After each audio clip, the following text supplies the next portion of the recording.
I want to welcome you all to the Gold Lecture for the Harlaxton Summer School of this session. But we also have a load of students in from Colorado State University, I think, as well. Yeah? So, hello, welcome to you too.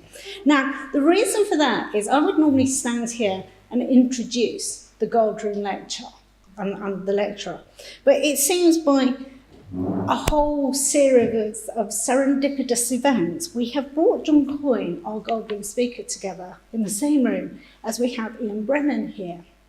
And they have quite a long history going back, well, not very long because neither of them's terribly old, but they have a history which is interesting, and it's really interesting that it's brought them together. So I'm going to introduce Ian, and Ian's going to introduce John. So what can I tell you about Ian? Well, Ian did his undergraduate degree at Nottingham University, which is just up the road. And then as he got to the end of that, he ended up here at Harlaxton, where he became part of the faculty.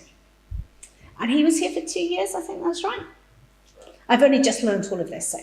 So he was here for 2 years, at which point he became a Ridgeway Scholar. Now, the Ridgeway Scholarship Scheme is something that we have which allows for British people to go to the University of Evansville and to take part in degree programmes there. So he went to Evansville and did his Masters there. And from there, he went on to do a PhD at the University of Texas in Arlington, and now has been a professor of marketing in America for a number of years. He tells me he now has an American wife and American children. But he, I am very pleased to say, is a man of South Wales, which is a place very close to my own heart because that's where I come from. So there are all sorts of serendipitous events that have brought us here today. So I'm going to ask Ian if he would kindly introduce John. So.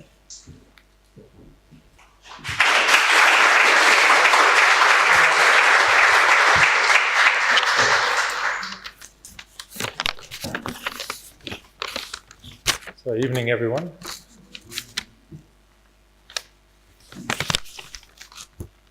So, John, where do you start? John was appointed the chair of the British Canoeing Board in March 2017, and he's also a member of the British Olympic Committee. He was a commissioner for the UK Employment and Skills Commission and a director for, I think it's the CFE, John, Research Consultancy, which he founded. In his past, he's also been a non-executive director of the Derbyshire NHS Foundation Trust. But John spent the bulk of his career in higher education, and he received the CBE in the New Year's Honours List in 2015 for his services to higher education. He's spent more than a decade as the Vice Chancellor of the University of Derby. If you're unfamiliar with the British higher education system, I think the Vice Chancellor would roughly equate to a provost type of position yet in the United States. And he spent a decade there prior to moving into university leadership, though. John spent 15 years at the University of Nottingham as a faculty member in the Department of Industrial Economics, where he co-founded the Centre for Management Buyouts, and he authored or co-authored more than 200 academic articles and 10 books. As you just found out, the University of Nottingham is also my alma mater, and like John, I graduated with a degree in undergraduate degree in industrial economics. I think John's was 73. Mine was considerably later. Mine was 85. So John was my academic tutor for all 3 years that I spent at Nottingham, and I actually took an industrial relations course with John during the infamous miners' strike of 1984-85. This is actually the first John Coyne lecture I'll ever have been to where I didn't actually have to take notes, so I'm looking forward to that. Anyway, during the 1984-85 strike, I learned the theories of industrial relations during the week from John, and then on the weekend, I became essentially part of the collateral damage of the strike, since I played for Nottingham University rugby team, and we played a number of matches that featured Nottingham miners in the opposition. And if you're from this area, you will recall that the Nottinghamshire miners did not join the strike. They worked throughout the strike. Now, Mansfield is not an easy place to play at the best of times, but the level of violence escalated considerably when the Nottingham Student Union sent a busload of protesters to yell "scab" and "traitor" while we faced them on the rugby field. So week in, week out, we got clobbered by Nottinghamshire miners, and I would arrive on a Monday bruised and battered. And John took a really keen interest in sport and particularly in rugby. So it was just wonderful to have him as a tutor for my 3 years at Nottingham. It was also John that introduced me to Harlaxton back in 1985. He found that the University of Evansville needed somebody to teach economics, and I have to say, when I first heard that it was Evans, I'd not heard of Evansville, but Evans was a very common name in South Wales, so I assumed it was just one of his practical jokes, and I really didn't take it that seriously to begin with. But he said, "No, come with me, and I think this will be an interesting year for you." Of course, that interesting year turned into 30-odd years. I'm still here, coming back to Harlaxton each summer with my group. And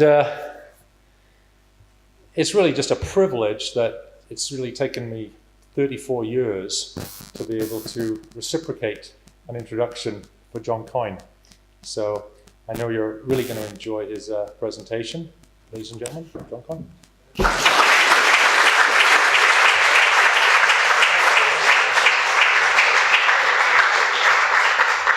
Thanks very much indeed, Ian. It was a very personal delight to discover the serendipity that meant that I would be speaking here and that Ian would be here with the group. Being a man of regular habits, we'll have to do this every 34 years. It was exceptionally fortunate.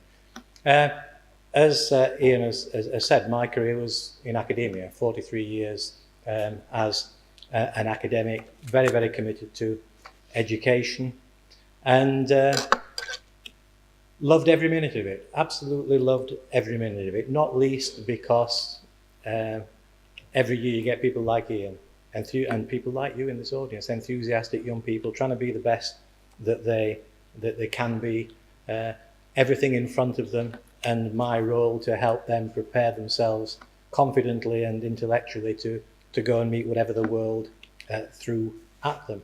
And in a sense, that conceptual theme is the link into what I'm going to be talking about tonight.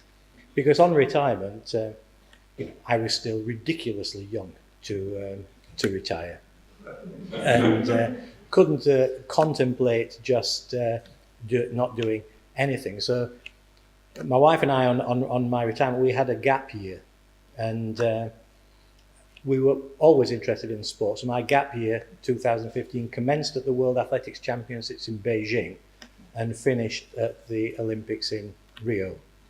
And whilst in the Olympics in Rio, we learned that one of our Olympic sports was looking for a new chair.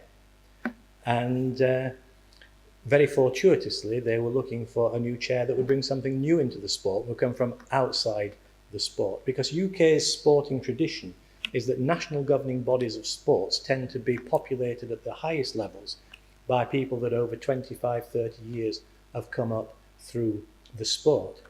In some respects, that's terrific in the deep knowledge and history that they carry with the sport, but it can lead to certain sports being a little bit introspective, and indeed on occasions, because they're not refreshed from outside, fall off the pace in some of the issues of governance and good management, etc. And so I had the great good fortune that I'm looking for something interesting to do, passionate about sport, the chairmanship of a sporting national governing body comes up, and gosh, they're looking for somebody who doesn't know how to canoe. I was asked at the interview, when was the last time you were in a canoe? I said, well, I have to confess, the last time I had any acquaintance with a canoe, I wasn't in it. I was hanging off the back of it, waiting for a rescue boat. My wife and I had capsized off a little cove, waiting for a rescue boat. Fortunately, the water was warm, and the atmosphere between the two of us was red hot, because I implied that our sinking may have been my wife's fault. I firmly now realise that was not true. So, a sports fan, but not a canoeist. My earliest was, I loved rugby. I loved particularly team sports with balls. And so cricket, soccer, rugby, that's how I spent my youth. As a teenager, I played soccer and cricket to a reasonable national level. Good enough to know what it took to succeed in it, and self-aware enough to know that I didn't have it. But that stayed with me. So an academic and an educationalist, sport mad, 43-year career, in retirement, looking for something different and something to learn. And it was a bit of a shock at my age to come back and write a letter of application to people I didn't know and draw up a CV that made it look as if at least I might get onto a long list. And a series of 3 rounds of interviews, I was finally offered the post. And it has been absolutely terrific learning about a new sport and getting involved in the world of elite sport and finding how similar it is to the life in a university. The parallels are everywhere you look. I've traded young students wanting the best they can be to athletes wanting the best they can be. Tutors and lecturers, coaches. Sports scientists doing it theoretically, sports scientists doing it for real. Health professionals in both domains. And so my transition perhaps has discovered a few more parallels than I expected, although I'm still not terribly good in a canoe. So what is British Canoeing? Well, it's a governing body for the sport, which means that it's responsible for all the regulations, the rules, the competitions, etc. But it's a membership organisation for anybody that is interested in the activity of canoeing, whether that's competitively or recreationally. But we're also a movement representing people who believe in the things that canoeists believe in, which is usually the outdoors, adventure. If you're a canoeist, you're also likely to be a rock climber, a walker, a mountain biker. It's people who genuinely love the outdoors. And it's also a movement of people. You're more likely to have environmentally sound credentials if you're a canoeist than if you're in other activities. So we're a movement that campaigns for the protection of everything that enables people to canoe, including trying to get the rights of access to more areas. A canoeist only has an automatic right of access to 4% of British inland waterways, which is a scandal. When Britain had an empire and we wrote constitutions for other nations, we wrote into it that every citizen would have the right of access to water, which was a little ironic, given that here, back in England, we still don't have it. And another parallel with universities, we're an awarding body for the qualifications which determine your proficiency in canoeing and your ability to be a coach in canoeing. So if you go to any centre and you want to do canoeing, then in the UK, you would always be ensuring that those coaches, those tutors, those supervisors were qualified to the appropriate level through a British canoeing qualification. We are an Olympic sport, but we have the irony that the Olympic sports of canoe slalom and canoe sprint and the Paralympic sport of paracanoe are actually what the minority of our members and our adherents do. And every year, we as an organisation field for European Championships and World Championships competitively selected teams in canoe sprint, canoe marathon, canoe slalom, canoe polo, canoe freestyle, wild water racing, whitewater rafting, ocean racing, surf kayak, stand-up paddleboard. yet only canoe sprint and canoe slalom, and canoe sprint has that parallel of para-canoe sprint, are Olympic, which means that a massive disproportionate amount of our public profile and any government funding we get goes to the minority disciplines that our people do. And so, as I talk about the Olympic side through the rest of this talk, it is focusing on that very narrow but significant band of our competitive work. And I could then explain in a lot more detail, but my colleagues at British Canoeing have put together a little film. We've just had our annual general meeting where we had to produce a little film to explain to our members what we've been doing for the last 12 months. 10 minutes would have tested your patience, but 3 minutes I thought would probably say a little bit more visually about canoeing than listening to me. So.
So that's gives a little bit of a, forgive the corporate over text, but what should you take away from that?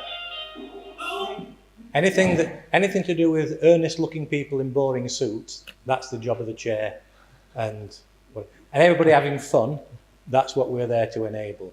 But what I hope you'll also pick up, lots of different shapes and sizes, people and craft. It's a very inclusive activity.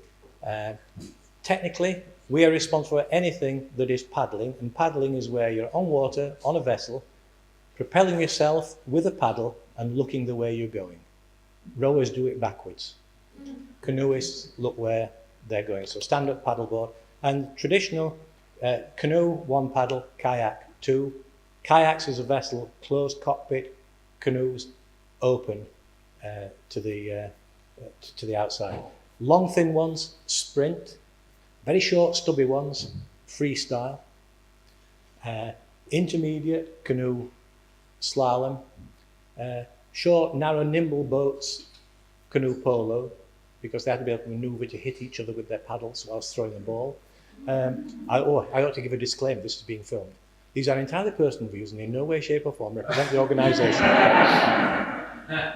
But it is a very, it's a very, very broad spot. And a couple of things that I spotted as going through there that I'd just like to draw attention to. 100 plus medals at world and European level last year. We're the most successful British sport the public haven't noticed yet.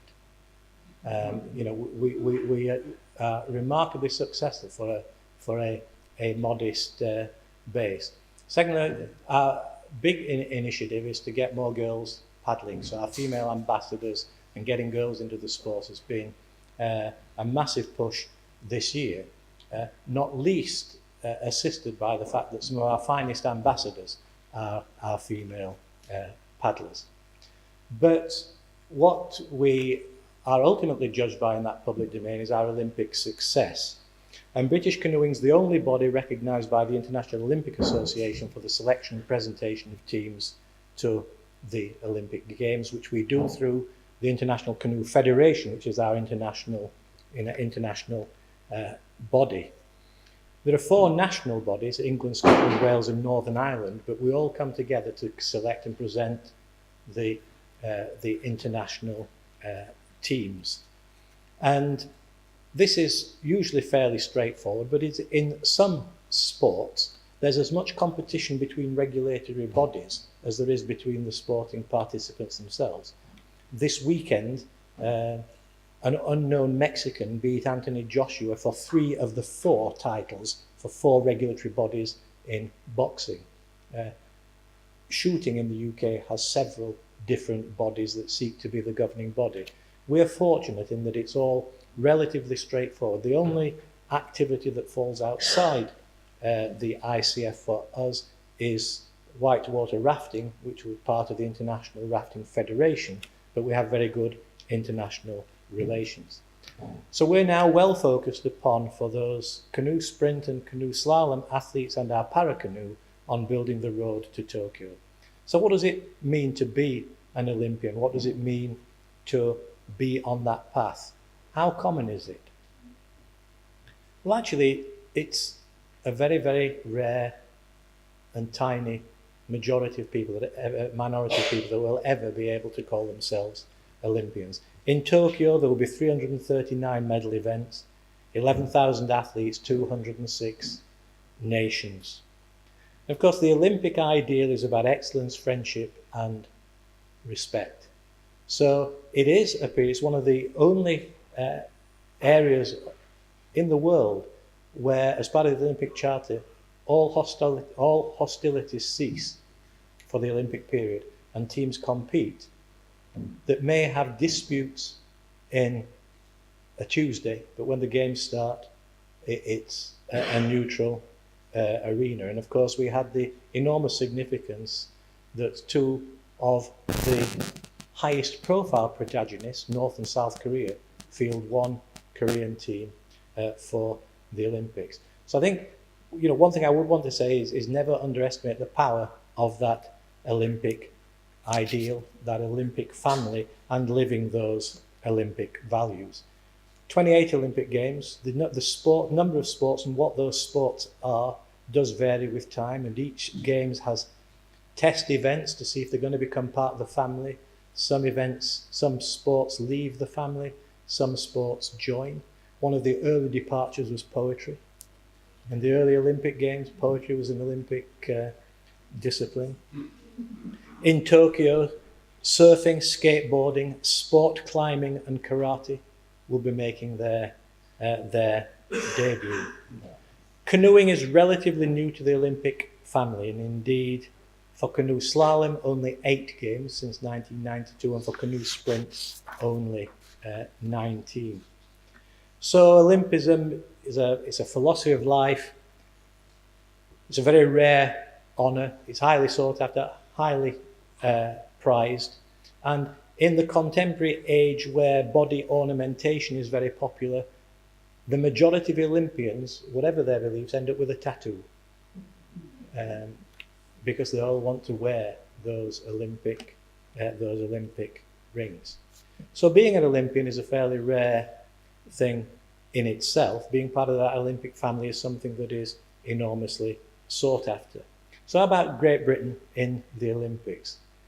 We are regarded as one of the successful Olympic nations, and we've been near the top of the medal table in the last 3 games. Yet, in all the 28 games, in every sport that's ever been in there, we've only ever won 851 medals. 263 gold, 295 silver, 293 bronze. And the number of people have won more than 1 medal. So there's probably only about 600 actual Olympic medalists in that entire more than a century period of being an Olympian. And it's only about 6,000 people in that entire period that have ever been selected for an Olympics and can therefore say they are Olympians. Two of my new friends in the sport since I joined, Andy and Steve Train, 5-time Olympians. Tragically, they never won a medal, but nobody can ever take away from them that 5 times Olympian status. I know part of this audience were thinking that's all well and good, but what about the US? We're very successful indeed. But the US have only ever won 2,522 medals in the history of the Olympics. 1,000 gold, 795 silver, and 705 bronze. So in a country that may be 5-6 times the size, you know, in American society, never underestimate the power and the rarity of being an Olympian and being an Olympic medalist. Canoeing, as I said, has been in 19 games for sprint, 8 for slalom. We've won 5 gold, 7 silver, and 5 bronze. 212 athlete places have represented Great Britain over that period.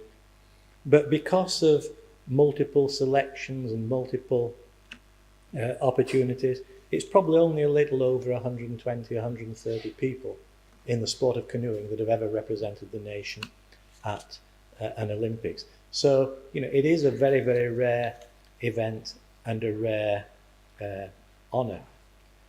And what an Olympics is it is the world championship of that sport in an Olympic year, where collectively people have chosen to actually bring their world championship that year into the Olympic family and under the Olympic umbrella.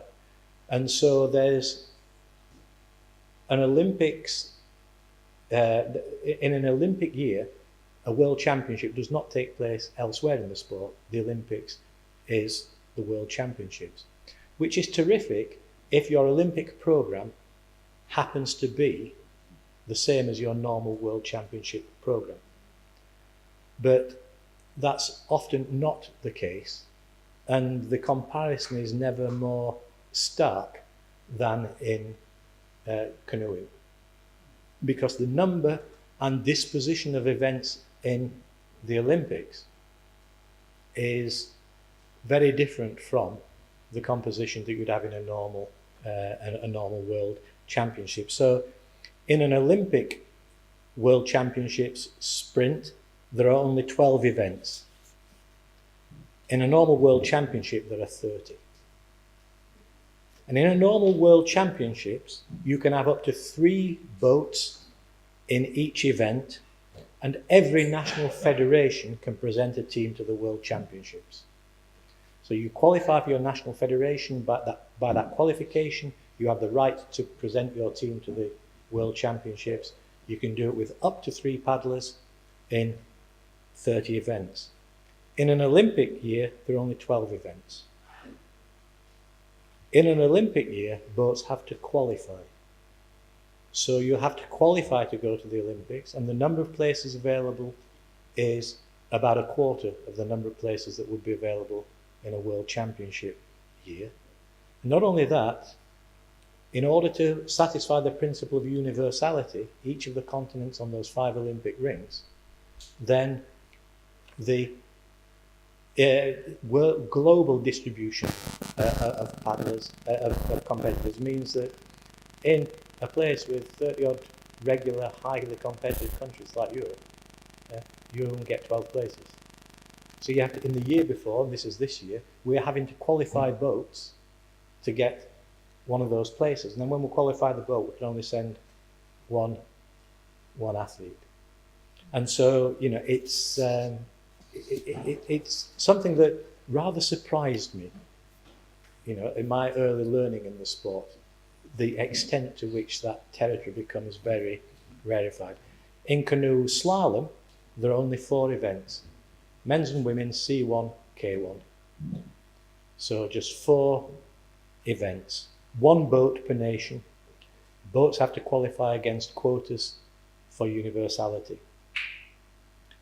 In a World Championships, there are 10 events, and you have 3 boats per nation, and all federations are eligible. So again, you know, it's very rarefied territory. It can also lead to some quite unusual events. In the Olympic family, gender equality has been a driving force for the selection and disposition of events, so that it's 6 men, 6 women in sprint, it's 2 men's, 2 women's in slalom, and in paracanoe, where there are 6 events, again 1 boat per nation. However, it is exactly gender equal, and in paracanoe, the World Championships and the Olympic Championships have exactly the same composition.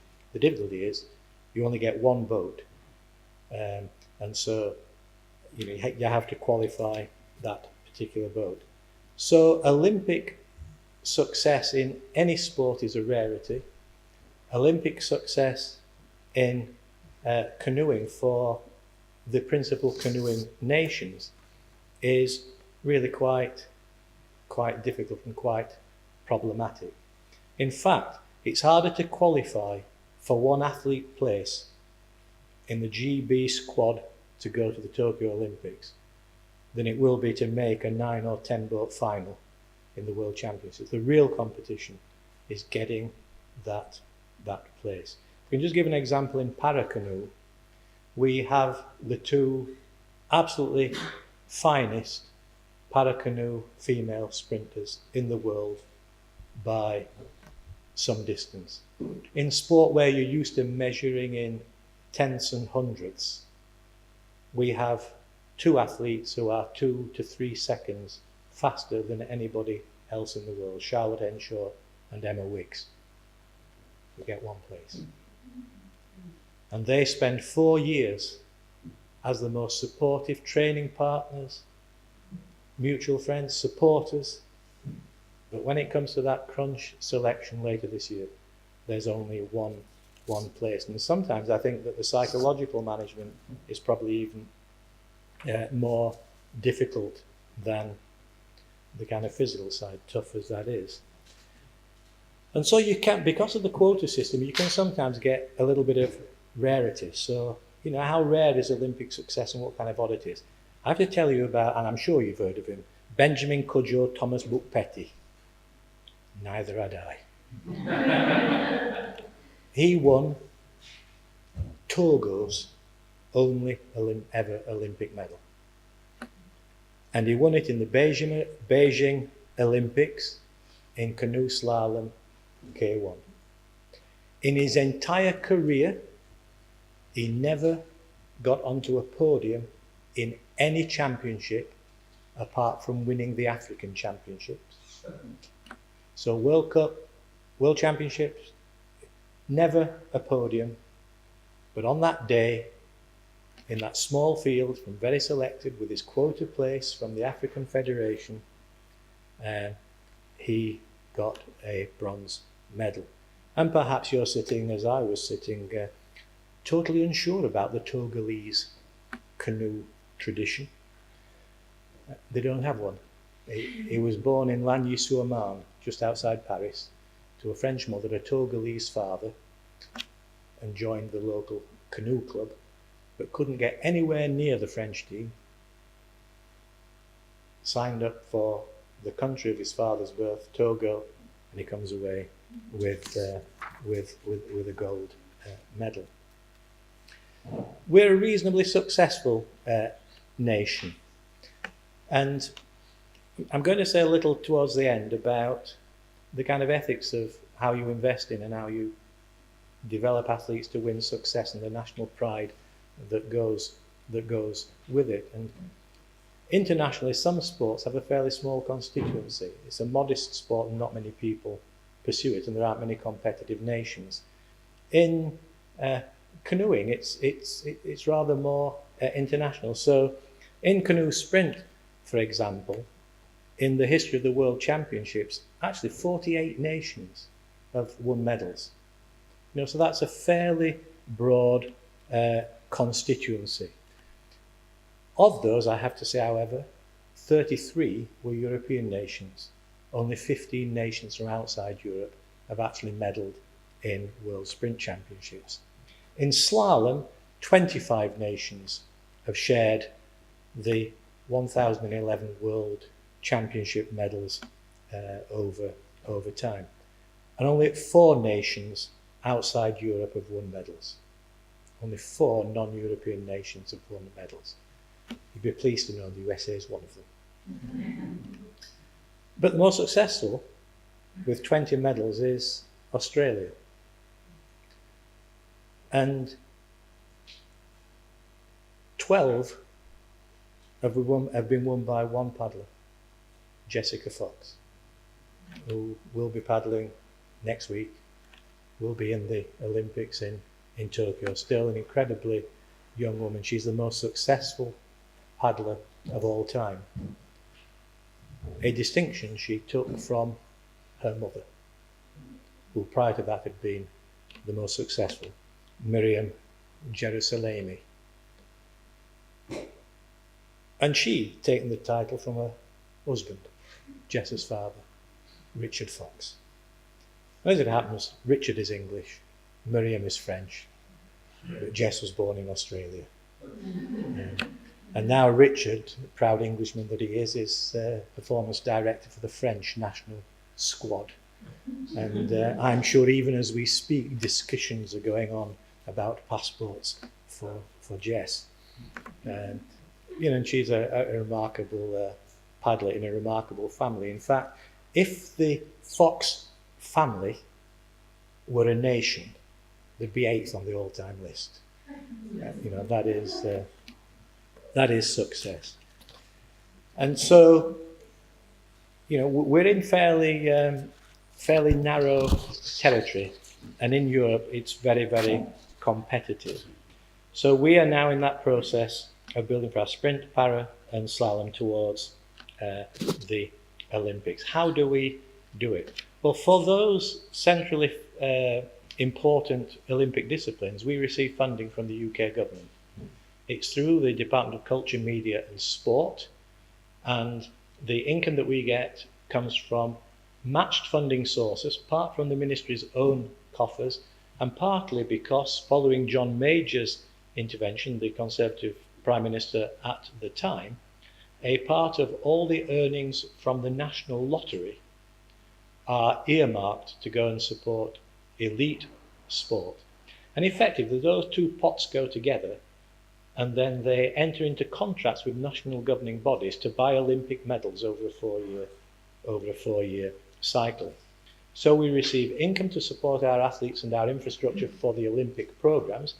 Everything else we have to fund from other sources. And it's done on the back of an agreement on what our medal targets will be. And so they buy medals from us, and we want to win as many medals as possible for the money they give us, so that the average cost per medal is very economical. And it's over an Olympic cycle, it's about £3 to £4 million per medal. You know, that's relatively significant. So in our sport, we have about 70 athlete places across the 3 programs, 20 in slalom, 28 in sprint, and 19 in para-canoe. And these effectively become full-time athletes funded on the program. We then have an equivalent number of support staff, coaches, nutritionists, sports scientists. We also work with an adjacent body called the English Institute of Sport, which is almost like a university faculty of sporting excellence that brings together all the characteristics that would be needed. Psychologists, well-being, you know, there's a whole package that goes together that sits behind them. And when an athlete is on the start gate, they're carrying the dedication, hopes, fears, wishes, and hard work of about 5 or 6 people that have been dedicated to them to get them onto that start line. So we've got about £19 million for the Olympics, £4 million for Paralympics over the cycle. And that's a fairly significant responsibility. We have intermediate targets, but pleasingly, we're in a very good place. Our medal targets are to get 2 medals in each area, 2 in slalom, 2 in sprint, 2 in para. At the European Para Canoe Championships, we won 7 medals. This weekend in Duisburg, we won a gold medal, men's 200 metre sprint. In the European Canoe Slalom Championships in France, we won 2 gold, a silver and a bronze. So our intermediate markers are that we're ahead of our target. But 3 athletes go in each event. And the young lady that won the C1 wasn't expected to, because it's our K1 paddler. She's our K1 paddler. And you know, if we could have both of Mal Franklin and Kimberly Woods in both events, we'd be laughing. But somehow we're going to have to choose. We then have beneath it an infrastructure that is pulling through the talent. And the sprint works from a headquarters near here in Nottingham. The slalom works from a headquarters in Lee Valley. And actually the American canoe system, USA Canoe Kayak and ACA, have very, very similar setups to us, based out in America, just as the French do. You know, it's a very common model. And our talent funding comes from Sport England, and so we have about £400,000 a year from an organisation called Sport England that is to inspire and bring through the junior paddlers. So that's a little about canoeing, the Olympics, the rarefied atmosphere that you're in, what we're doing. So, you know, what does it take to win? What does it take to win? It's an astonishingly complex algorithm of components that have to come together to put an athlete on a start line in any sport and then determine success at the end. I will say in terms of my liking of sport, I like sport that has 3 components. Simplicity, you can spot what it takes to win. Getting there first, being fastest, jumping highest. Uncertainty. When the event begins, you're not really quite sure who's going to win. Had he not been such a brilliant personality, Usain Bolt would have killed 100 metres running, because you knew he was, if he turned up, he was going to win. He once false started gosh. And the third component is jeopardy. Feeling that something could go wrong. Stockholm Diamond League Athletics last week in the women's 5,000 metres, I think it was, an athlete was tripped twice. Once is an accident. And for me, this is my kind of build-up to that. Canoe slalom is perfect for those three components. When you look at who's won medals, you get people coming out of left field like the Togolese. It's simple. If you get down fastest without touching a gate, you win. And it's got jeopardy because they have 22 to 24 slalom gates, some downstream, some upstream. They have to negotiate. And so there's that heart in mouth moment at every gate. And so you've got to try to take out some of those components. You've got to try to bring certainty where there's uncertainty.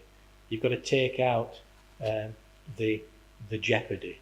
You've got to understand that if it's fast without touching a gate, I'm using slalom as an advantage, then you've got to make sure that you're fast and clean.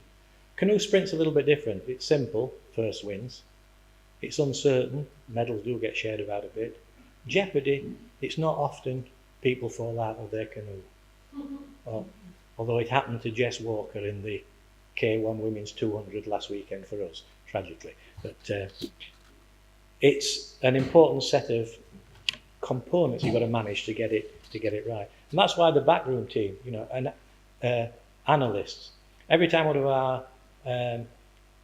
sprint paddlers has finished a race, every individual component of that race is analysed afterwards, second by second. Every stroke, every angle of inclination of a paddle hitting the water, every relationship with the water, the wind.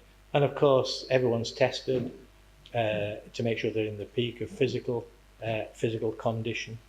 A lot of the information's crunched, our sports science, our sports analysts, nutritionists, making sure that people are recovering properly, biomechanics, making sure that everything's right.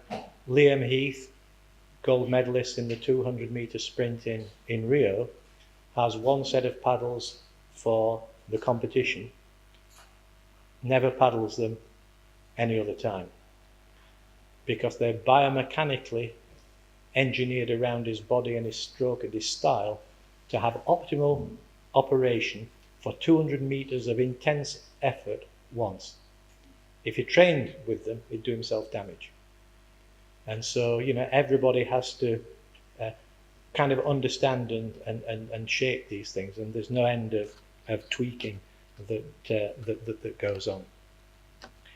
And you've got to make sure, therefore, that consistently you have the right athletes, that they're doing the right things day in, day out, and manage their expectations and selection. Because even in a World Championship year, you have to make selections. Not everybody can go. We have to pick 3 from maybe 10. And of course, that selection becomes even more intense. But a team of committed and dedicated athletes and committed and dedicated sports staff follow training regimes and self-denial over years that are really quite astonishing unless you see it close up. So I'm newly in post. I'm down at our headquarters in Home Pierpont, and I've had a meeting with the chief executive and met some of the staff, and we're going over to the other building to get a sandwich and a drink. And as we came out, the door opposite us opened, and a female athlete lurched out and vomited over the grass and collapsed. She'd just come out of the gym after a session. And this is February 2017, March 2017, just as I was appointed. So we rushed to her assistance. What's that about, Charlotte? Are you okay? She says, that's about Tokyo. This is doing what it takes 3 years out to make sure I win that boat for Tokyo. And when you see what most athletes in most sports do, it's really quite staggering. There's a sports journalist, former international table tennis player, Matthew Syed, wrote a book on sort of what it took to win. 10,000 hours was his estimate, that you have to do 10,000 hours to get to the level where you could genuinely compete at the world. So that young lady was Charlotte Henshaw, who is now battling it out with Emma Wiggs for that one place in her category in the para canoe. But when you look at those commitments and the margins, this weekend the gold medal in the World Cup 2 in Duisburg was won by Liam Heath, who won our gold medal in sprint in Rio. He is absolutely unbelievably focused. His work ethic is unbelievable. His understanding of his body and his training needs, his dedication, the hours he puts in, the care and attention, day in, day out, everything is regulated about Liam giving of his best, and his psychological commitment is as intensely strong as his physical physique. But when it comes to racing, he is the most chill, laid-back guy you could ever meet. So, Liam, how's it going? Fine. Maxime Beaumont, which is one of his big French rivals, is he paddling well this year? Don't know. What? Okay. Are there any good youngsters coming through? You know, any Eastern European blocks discovering? Don't know. He said, all I need to know, John, is what time is the race? What lane am I in? He said, and if I get to the other end in 33 seconds, if they beat me, good on them. But they're not going to. And literally, he just lives in this, you know, it can't be an accident. You know, what it takes to win, psychologically preparing for what you know is your zone that gives you the most.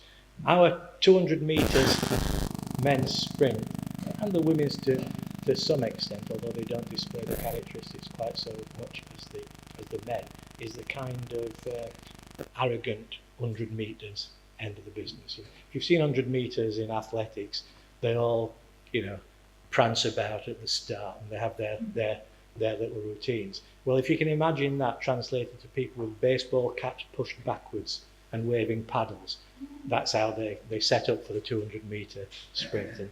And you're watching them go through all this, and then you just pan to Liam Heath, and it's as if he's just thrown another paddle in the park, because he's so comfortable in his own zone, his own self-knowledge, the preparation that the hard yards are in. You know, he just focuses, and that's it. And the margins are fine in 200 metre sprint. So when Liam won the gold medal, it was almost too close to the naked eye to see as you were there. You know, so we are watching it, and then you have to go to the screen to see what happened. And it was the first occasion where, in our sprint sport, 2 bronze medals were awarded, because at thousandths of a second, 34.662, they could not separate the 2 paddlers that got the bronze medal. So, you know, these are infinitely fine margins. And as I said earlier, it's going to be harder getting into a GB team than the Olympics. And yet these people are going to have to train alongside each other. Liam and Johnny, they were a pairing in the K2, they fight for one place in the K1. Charlotte and Emma, best of friends, do everything for us together. Comes to the final analysis, they'll get one place. There's some disappointing sides of it too. There's been a campaign recently to get young women feeling more comfortable with who they are. And one of our athletes took part in that campaign recently. Kim Woods won a bronze medal yesterday in pole. She was bullied at school horrendously because girls shouldn't have muscles. You know, she was one of the most precocious 16-year-old paddlers. She had to move schools. Her life was hell because she went to the gym, she practiced her art, she developed the muscles that you need to be able to manage in that particular question. So it's fairly intense. And the final little story I want to tell about what it takes to win is Joe Clark gold medal in Rio. If you're in slalom, you have to wear a buoyancy aid. A buoyancy aid is something that straps around your body. It has padded foam in it. Naturally, because of the aid you have to wear, everybody has to have them to a particular international standard. They have to conform. They fit, but of course they stick out. So a conventional piece of equipment would restrict your movement, which is not a good thing, and it puts a little bit of extra width on your body when you've got to get past slalom poles. So the technical preparation for Joe Clark, secret project for 18 months before the Olympics, a product called the Racer ST, which was a new, fully internationally conforming buoyancy aid that fit very, very snug onto the body by putting some of the flotation that otherwise would have been having to carry bulk here into the skirt that then affixed to the kayak. All developed in secret. The developer told me the code name, but I've forgotten it. But I mean, it really was. It's code name stuff. And then finally, they get it all approved. But you're not allowed to use equipment that is not freely available to everybody. So the moment it gets announced that it's got the conformity, everybody has to be able to make it. This particular product was made only by one company in Darley Dale in Derbyshire. And they've got a 7-week lead time. And the Olympics were 6 weeks away. So the only person that wore the Racer ST was Joe Clark. Now, of course, everybody has them. So you're always looking for the next edge. And when you look at the fine margins and the manoeuvrability, because this is my kind of penultimate little bit tonight is just to show you what it takes to win a gold medal in Rio in canoe slalom with the secret Racer SD is Joe Clark. And this is the BBC broadcast from the time. Nothing he can do about it. He just has to sit and watch the last 3 paddlers. Here's Joe Clark. It would be sensational if he can crack that time of 88.7. His time in the semi-finals, 90.67. Under orders to hold back, we believe. The 23-year-old from Stoke-on-Trent, Stafford and Stoke Canoe Club, will be packed today watching his progress. Needs to be calm, settle into that rhythm early. Good afternoon, game on gate 3 from Joe. Tight around the gates at 4. He want to keep that boat tracking downstream. You see he's got a nice open style here. Wants to dive in at 7 times. And now it's all about this line. Quick directional strokes, keeping control, composure, weight, and then bang back straight in. This looks sharp, it is sharp. It's sharper than sharp. 0.18 inside for Joe Clark. And that has only been on the British ticket team for 4 years.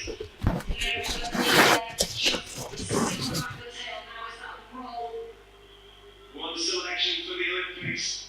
Back in October, he's had 4 months to prepare specifically for this one run. Breaks back into the flow.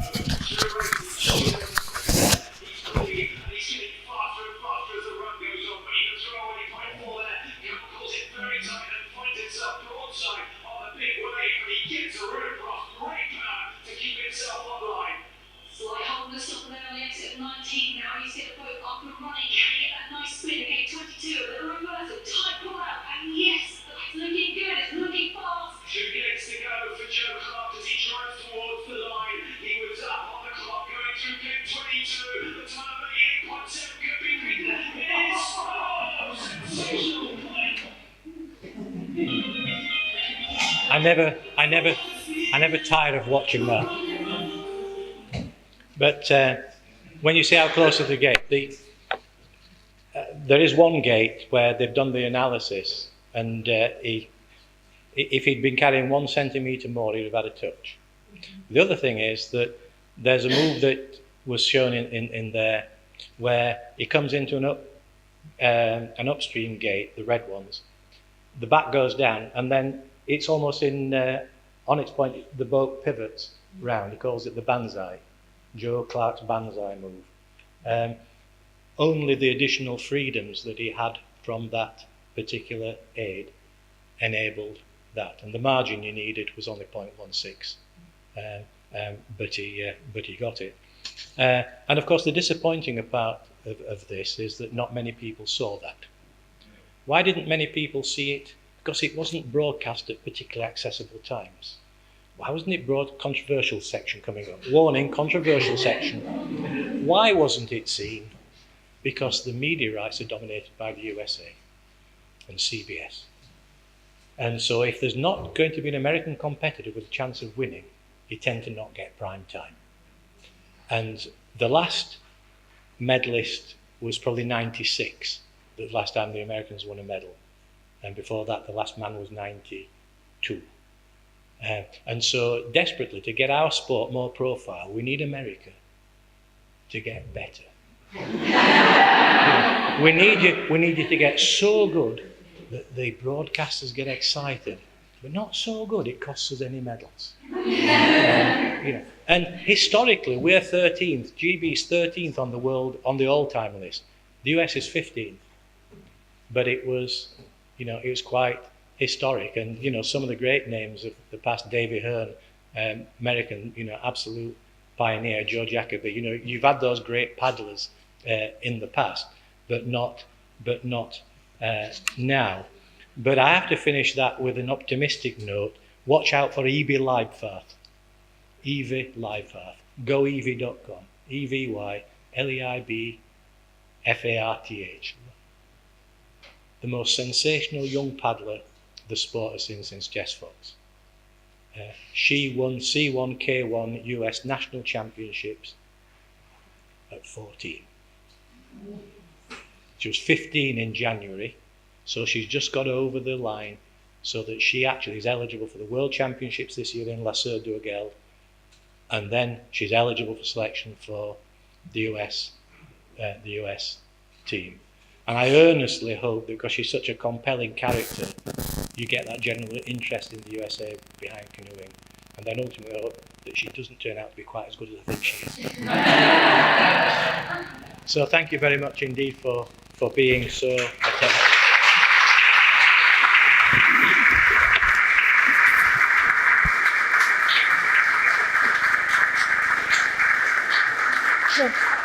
That was absolutely fascinating. But there is a way that you can actually help to get the Americans interested in canoeing.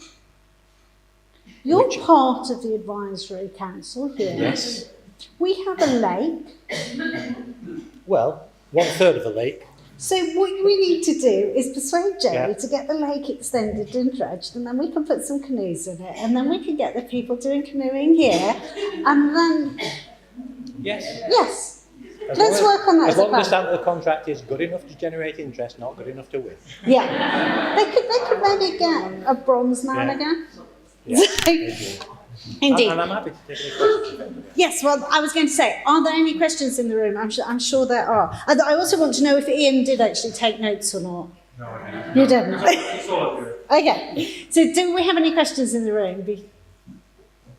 Oh, there's one for Ian over there. Tom, can you tell us a little bit more about selection and injury? So if your selectee gets injured, what happens there? Because I know in athletics there's often controversy over whether there is a second and also how people are selected when they're injured and they're still selected. You could almost be a plant with that question, because it is one of the controversial aspects of the area. Because you drop your selection policies, you make them, we try to make them as clear as possible and publish them as early as we can, so that people know exactly what they need to do to pitch in there to go to the selection. So we know where the selection races are, and when they take place, what you need to do to win.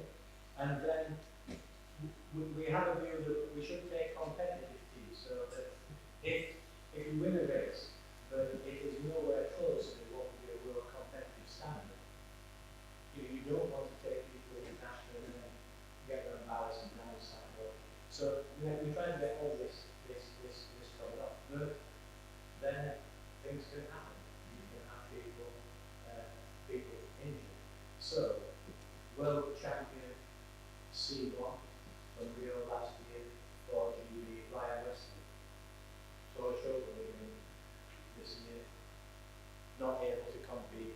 in the first selection race, a selection policy that we seemingly put in out, despite the fact that we knew he was going to be fine 2 weeks after that announcement.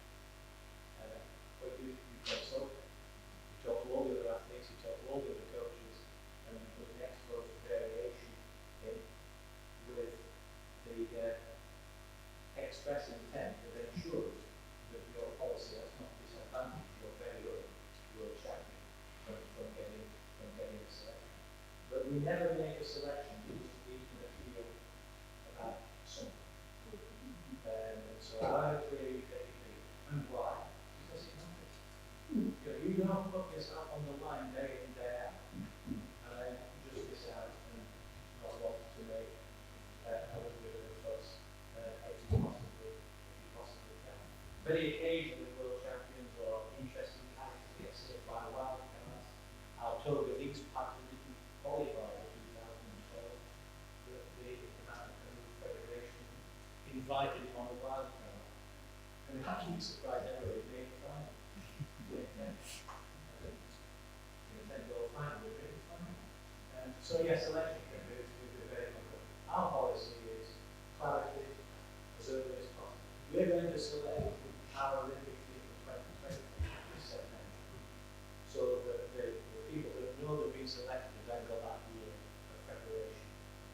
In canoe slalom, once our slalom finalists are selected, they will then spend 7 camps between October 2019 and July 2020 at training camps where they will be training on the water in the new facility actually in Tokyo. Because they're at the university across the bay and they will be training on that water. Our spring will be selected, and then the selected athletes will go to a lake that has been chosen for the closest approximation to the channel that we use in Tokyo, but where we get some benefit of altitude and weather. So there will be a lake just outside Johannesburg for camps for the winter, because the disposition of the lake and where the wind comes from is the closest match to where on the waterway in the Tokyo Games the swim will take place. And then they will go for 4 weeks before the games, where they will be hosted in the city of Komatsu in Ishikawa province in Japan, where they will stay there. And again, the lake has the same orientation, same like that, the same way characteristics, and we will be training there. Again, preparation, when you go to training camp, you're going to transfer from there to the Olympics. You don't want to do that the first time you're in Athens. So this September the 18th, they'll be out there in Ishikawa province. They will go up and train on that lake for a week, and then they will transfer to Tokyo as if they were going to the Olympics to go to the event. Because what you have to do is take as much uncertainty out of it. So we take uncertainty out of selection, select early, and then take as much uncertainty out of the experience. Commentary on Joe Clark has been told to hold that. Why? Because he married a hockey. And, you know, he could have underperformed by being overexcited. Yet when you looked at that, watching him at the start, it looked like, but, you know, that's not an accident. That's all pre-programmed. That's all about taking the risk out of it. Right with that problem, that's always done. You just don't want your flat or more when you get into Any more questions? No, not Jerry. The gentleman behind you. You can have a go in a minute. It's not often I get to tell you what to do. What tips would you give to anybody who hasn't been married to any of these elite competitors? polish your patience. And that's a very, very good question on your mind. Because I said, when we chatted, we're going to start with 5 or 6 people there, professionally, with the tolerance and support from girlfriend is just absolutely astonishing. And we also have to do as a national government body selecting people to help them manage life as well. Liam is in his early 30s now. He's been in the academy for 10 years. He's got gold, silver, and bronze medal from the Olympics from 2012 2016. But we know it's going to be the fastest in the world in 2020. But there's a lot. So we gave him 10 months paternity. And so we make sure we look after him and because she is put up with more. And they're romance. International athletes are romance.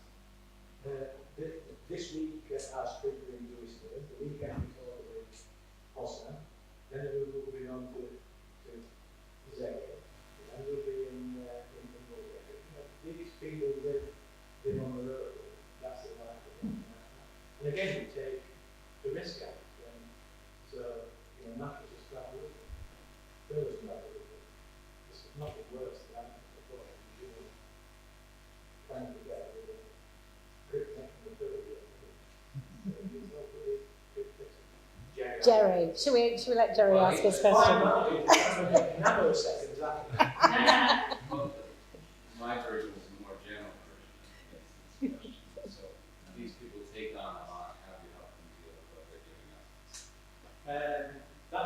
That's quite interesting because it's something that I don't think we've paid enough attention to in the past. And you'll see on the little films, just remember the flashback athlete rep. And getting a representative structure of athletes is to give us a voice when the athletes go back to us. It says, this is what you can do to help me. And so we actually have in the group who is our lifestyle welfare manager. And she has a colleague who is sort of a careers advisor, careers development. And so we try to manage entry onto the program, peak performance when you've got absolute focus, and then management off the program as they go at the end and start building a life. So one of our goals is Etienne Stott is an environmental campaign. He made the television recently when he was arrested in London. We supported him to get into the kind of academic area behind that passionate interest. Just graduating in psychology. Liam Heath is a very talented graphic artist. We're helping him build a business where you buy your medal boat for sprint, if you want it to look really pretty. Liam designs the graphics and gets people up and building a business out of it. But all too often, I have to say, we're not perfect by any stretch of my name. Elite sport, some do it, some do drive, and spit around. Just going around that way, one of the reasons that British sport decided to inject independence and people outside the sport at the top was tragically in response to scandal, where people have been abused.